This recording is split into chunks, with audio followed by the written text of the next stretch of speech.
नमस्कार, आप देख रहे हैं डी न्यूज भारत में हूं आपके साथ धर्मेंद्र राजपूत। देखिए अपने क्षेत्र की महत्वपूर्ण खबरें।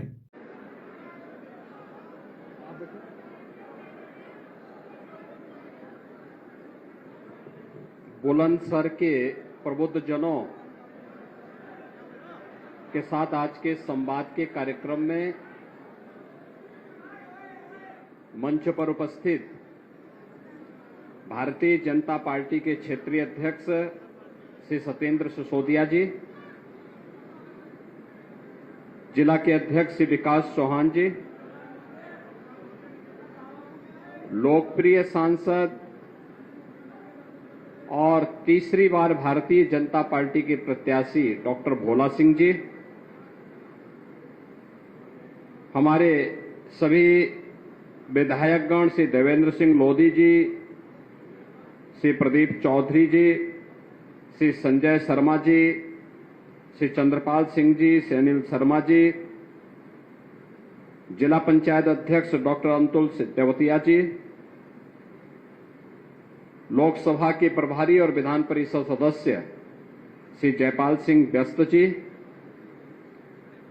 भारतीय जनता पार्टी के प्रदेश के मंत्री श्री चंद्रमोहन सिंह जी,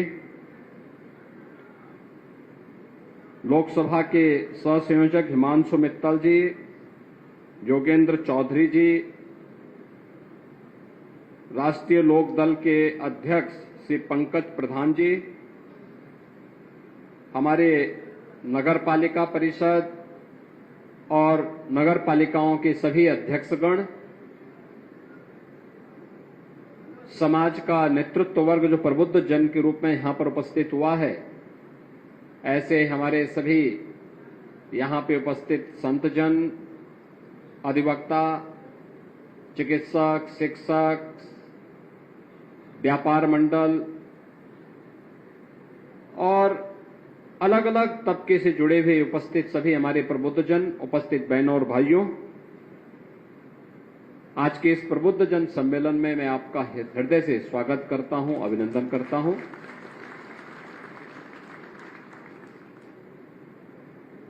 अच्छी सरकार जब आती है तो बुलंद इरादे से बुलंदशहर की तरह ही विकास की नई ऊंचाइयों को प्राप्त करती हुई दिखाई देती है। बुलंदशहर, मुझे याद है 2017 में या उससे पहले जब कभी चुनाव प्रचार के लिए हमें आना होता था तो पिछली सरकारों के कारण भय और आतंक का पर्याय बन चुका था। कभी स्वर्गीय बाबूजी कल्याण सिंह जी की कर्मभूमि के रूप में जो धरती विख्यात रही हो, महाभारत कालीन इस धरती का अपना महत्व रहा हो, जगत जननी मां भगवती अवंतिका देवी का आशीर्वाद जिस धरा पर रहा हो और मां गंगा और यमुना का आशीर्वाद जिस धरा को निरंतर प्राप्त होता रहा हो, उस धरती को पिछली सरकारों ने अपराध और आतंक का पर्याय बना दिया था। विकास अवरुद्ध हो गया था,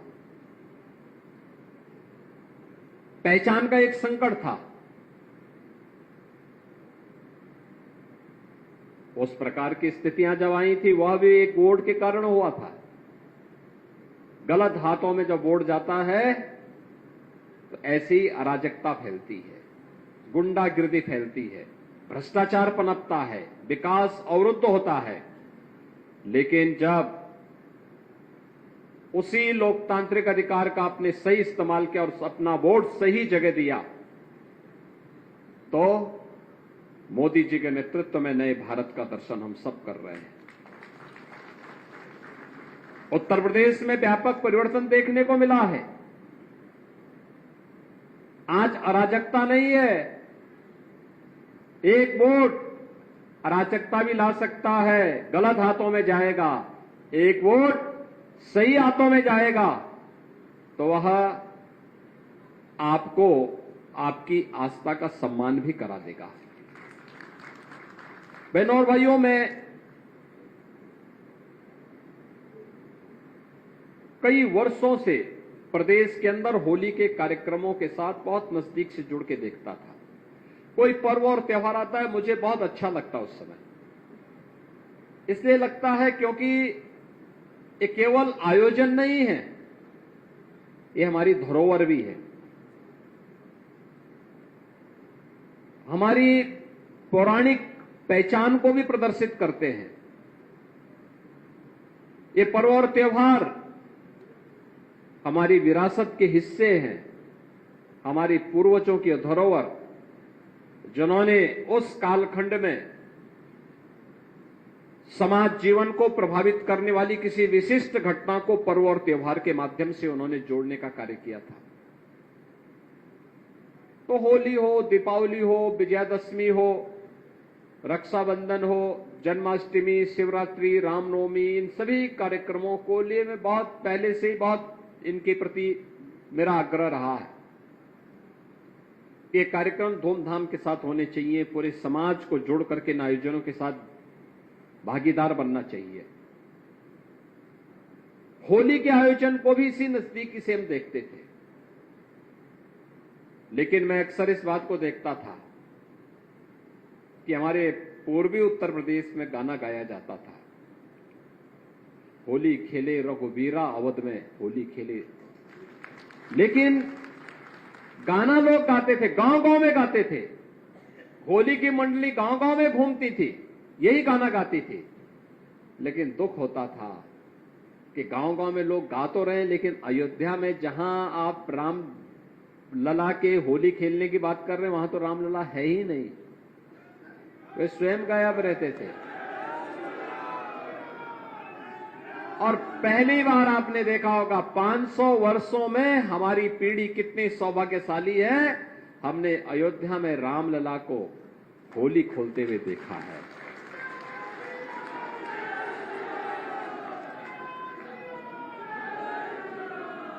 यह परिवर्तन जो असंभव था वह संभव हुआ है। पिछली सरकारों की दंगा पॉलिसी को भी आप लोगों ने देखा है, दंगा होता था। मैं 2017 में जब आया था यही विधानसभा चुनाव का शुभारंभ करने के लिए, जब मैंने यहां पे चुनाव की बात कही तो लोगों ने कहा, अरे साहब यहां पे तो एक सरकार का एक मंत्री ऐसा है कि जो उसके सामने कौन बोल पाएगा। यानी सरकार के संरक्षण में और आम जनता की आवाज को किस कदर बंद कर दिया जाता था। व्यापारी असुरक्षित, बेटी असुरक्षित, नौकरी पेशा वाला असुरक्षित, अन्नदाता किसान असुरक्षित, युवा का भविष्य असुरक्षित।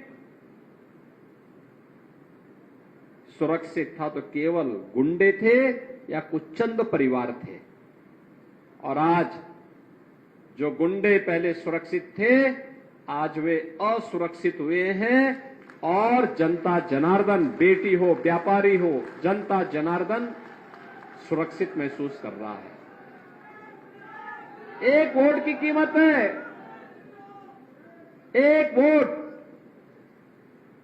हमारी किस्मत को, उसकी तकदीर और उसकी तस्वीर को बदल सकता है, और उसको या फिर उसको बर्बादी के रास्ते पर भी ले जा सकता है। लोकतंत्र का उपयोग करेंगे तो भविष्य को सुनहरा उज्जवल भविष्य की ओर अग्रसर लेके चल सकता है, लेकिन उसका दुरुपयोग करोगे, गलत हाथों में जाएगा तो उसको बर्बाद करने में चूकेगा भी नहीं। और यही होता था। और मैं अभिनंदन करूंगा आप सबका, बुलंदशहर वासियों का खास तौर पर। उन्होंने 17 के बाद से सभी सीटें भारतीय जनता पार्टी की झोली में भर करके दिया। कोई सोचता था बुलंदशहर में गंगा एक्सप्रेसवे जाएगी, वह साकार हो रहा है। आप बुलंदशहर में बैठेंगे 6 घंटे में, इस वर्ष के बाद, इस वर्ष के अंत तक ऐसा प्रयास हो रहा है कि प्रयागराज में अगले वर्ष कुंभ का आयोजन होगा, तो उस कुंभ के आयोजन में बुलंदशहर के लोग 6 से 8 घंटे में सीधे पहुंच जाएंगे।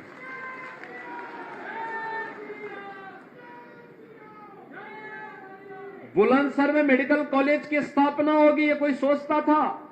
आज वो सपना साकार हुआ है। खुर्जा का क्रॉकरी के बारे में कोई सोचता था कि इसको पहचान मिलेगी? प्रधानमंत्री जी ने जब विदेश दौरे पर गए तो तत्कालीन इंग्लैंड के प्रधानमंत्री थे, उनको यही का ओडीओपी भेंट दिया था। छा गया था बुलंदशहर दुनिया के अंदर। ये वोट की कीमत है। और चुनावी सभा के पूर्व में आपके बीच में इसलिए आया हूं कि समाज को मानसिक रूप से तैयार करने के लिए आप सबकी सबसे बड़ी भूमिका होने वाली है। धर्माचार्य हो, शिक्षक हो, चिकित्सक हो, अधिवक्ता हो, व्यापारी हो या सीए हो, ये सभी लोग अपने अपने तबके में, अपने अपने जगह पर उसका एक अपना महत्व है।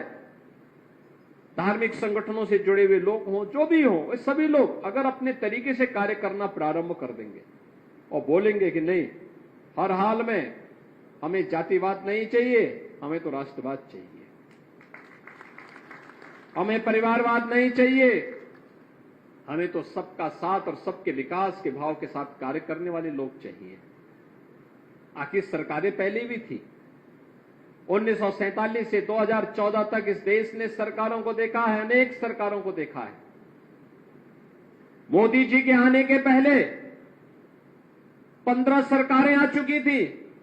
अटल जी की सरकार को छोड़ दिया जाए, शेष सरकारें क्या कर रही थी? तब क्यों नहीं गरीब कल्याण की योजनाएं हो पा रही थी? तब क्यों नहीं गरीबों को फ्री में राशन मिल पा रहा था? तब क्यों नहीं गरीबों को सिर ढकने के लिए छत मिल रहा था? प्रधानमंत्री आवास योजना कहां थी? तब गरीबों को स्वास्थ्य बीमा का कवर क्यों नहीं मिल पा रहा था? तब नौजवानों की नौकरियां कहां थी? तब बेटी और व्यापारी को सुरक्षा कहां थी? ये लोग केवल उपयोग करते रहे, समाज को जातिवाद के नाम पर बांटते रहे, अराजकता कर फैलाते रहे और उन पेशेवर गुंडे, अपराधी और दंगाइयों को प्रश्रय देकर के अपनी राजनीतिक रोटी सेंकते रहे। हम भी अपनी सज्जनता के कायल होकर के जाति की हवा में बह जाते थे और अंततः दुष्परिणाम हमारी पीढ़ियों को भुगतना पड़ा। हमारा ये उत्तर प्रदेश, जिस उत्तर प्रदेश के बारे में लोग कहते हैं यूपी का मतलब क्या है, मैं कहता हूं यूपी का मतलब अनलिमिटेड पोटेंशियल, असीमित संभावना, असीम संभावना वाला प्रदेश है ये प्रदेश पहचान के लिए मोहताज हो गया। तो असीमित संभावना इसमें नहीं होती तो भगवान राम, भगवान कृष्ण, भगवान शंकर, मां गंगा, इन सब का आशीर्वाद हमें मिलता क्या? दुनिया की सबसे उर्वरा भूमि हमारे पास क्या नहीं हमारे पास है? सबसे अच्छे हस्तशिल्पी हमारे पास, सबसे अधिक योग्य युवा हमारे पास, तो हम हाथ क्यों फैलाएंगे? हम अपनी ऊर्जा को और अपने स्वाभिमान को आगे बढ़ाएंगे और उत्तर प्रदेश के माध्यम से भारत के विकास में अपना योगदान देंगे। आज यही उत्तर प्रदेश कर रहा है। जिस उत्तर प्रदेश को पिछली सरकारों ने बदहाल बना दिया था, वही उत्तर प्रदेश आज मोदी जी के नेतृत्व में देश की अग्रणी अर्थव्यवस्था बन रहा है।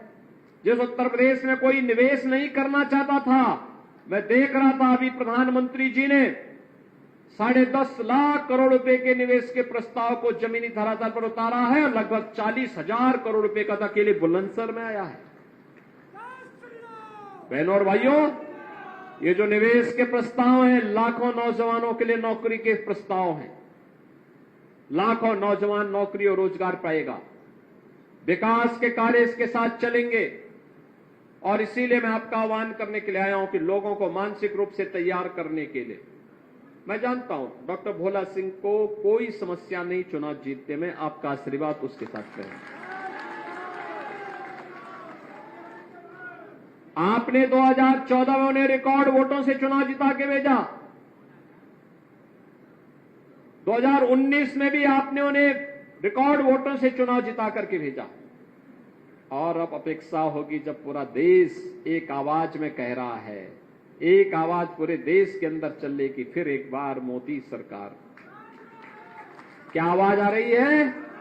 फिर एक बार, फिर एक बार, फिर एक बार मोदी सरकार, फिर एक बार मोदी सरकार की आवाज जब पूरे देश के अंदर सुनाई दे रही है, क्योंकि देश की तस्वीर और तकदीर मोदी जी ने बदल के रख दिया है। दुनिया के अंदर भारत का सम्मान बढ़ गया, भारत की सीमाएं सुरक्षित हुई हैं, देश के अंदर आंतरिक सुरक्षा की स्थिति बेहतर हुई है, नक्सलवाद, आतंकवाद, उग्रवाद समाप्त, कश्मीर में धारा 370 समाप्त हुई, तो अयोध्या में भगवान राम के भव्य मंदिर निर्माण के मार्ग भी समाप्त, जो बैरियर थे, जो अवरुद्ध, उनमें अवरोधक थे, उनको समाप्त करके भव्य राम मंदिर का निर्माण का कार्य भी संपन्न हुआ। काशी में काशी विश्वनाथ धाम, ये सभी कार्य हुए। गरीबों को गरीब कल्याणकारी योजनाओं का लाभ भी मिल रहा है। पिछली सरकारों की दंगा और कर्फ्यू की नीति को समाप्त करते हुए हम लोगों ने कहा नहीं, दंगा नहीं, उत्तर प्रदेश कर्फ्यू के लिए नहीं, उत्तर प्रदेश तो कावड़ यात्रा के लिए हर हर बम बम के नारों के साथ गुंजायमान होगा। और आज आप देखते होंगे कावड़ यात्रा कितनी शानदार और जानदार तरीके से यहां चलती है। लोग सोच ही नहीं पाते कि भाई इतने बड़ी संख्या में लोग कैसे चल रहे हैं। हमने कहा भी देखो यही भारत है, उनकी आस्था का सम्मान करो, वह आपको सिर आंखों पर बिठाने का काम करेगी। और यह जनता जनार्दन का यही आशीर्वाद लेने के लिए मैं आपसे कहूंगा, भोला सिंह को आप 5 साल अपने यहां दौड़ाइए, ठीक बात है, लेकिन चुनाव के दौरान यह अपेक्षा करना कि वह घर घर जाए, संभव नहीं होगा। चुनाव के दौरान आप में से हर व्यक्ति को मोदी जी बनना पड़ेगा, नरेंद्र मोदी बनना पड़ेगा, डॉक्टर भोला सिंह बनना पड़ेगा, और घर घर जाकर के हर व्यक्ति को बोलना पड़ेगा कि भाई देखो, हर हाल में कमल के निशान पर वोट देने के लिए आपको सर्दी, गर्मी, बरसात जो भी हो, इन सब की परवाह के बगैर कार्य करना है, और उस परवाह के साथ आप सबको जोड़ करके आगे बढ़ना है। और उसी के लिए आपका आह्वान करने के लिए आज हम सब यहां पर, मैं यहां पर आया हूं। चुनावी सभाओं के लिए अलग से आएंगे, लेकिन प्रबुद्ध जनों को पहले तैयार करने के लिए, क्योंकि समाज के ओपिनियन को आप लोग तैयार करते हैं, आपकी और राय पे चलता है। इस समय कोई मनभेद नहीं, कोई मतभेद नहीं, सभी बातों से ऊपर उठ करके केवल देश के बारे में सोचना है। क्योंकि इस चुनावी समर में एक तरफ वे लोग हैं जिनके लिए फैमिली फर्स्ट है, और दूसरी तरफ मोदी जी के नेतृत्व में वे लोग हैं जिनके लिए नेशन फर्स्ट है। एक तरफ जातिवाद फैलाने वाले लोग हैं, और उसके माध्यम से सामाजिक ताने बाने को छिन्न भिन्न करने वाले वे लोग हैं जिन्होंने समाज के ताने बाने को छिन्न भिन्न करने के लिए कोई कोर कसर नहीं छोड़ी है। और दूसरी तरफ मोदी जी के नेतृत्व में एनडीए गठबंधन है, भारतीय जनता पार्टी, राष्ट्रीय लोक दल, अपना दल, ये सभी दल एक साथ हैं।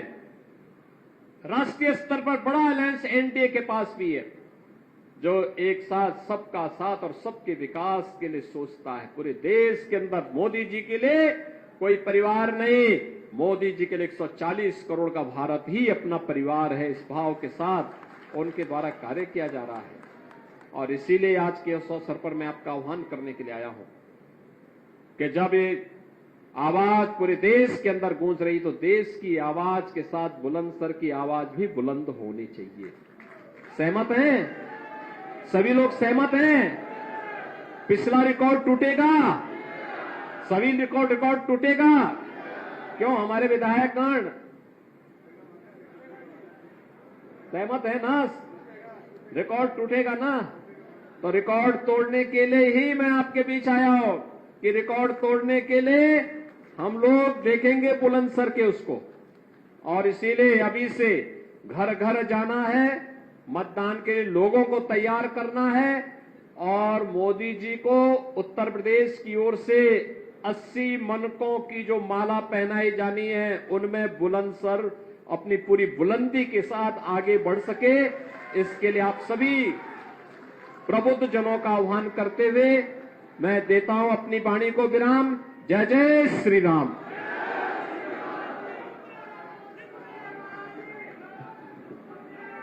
पूज्य महाराज जी का जिन्होंने मार्गदर्शन मिला, उनका आभार। और अपने क्षेत्र की सभी छोटी बड़ी खबर देखने के लिए डी न्यूज भारत को लाइक, शेयर और सब्सक्राइब करें।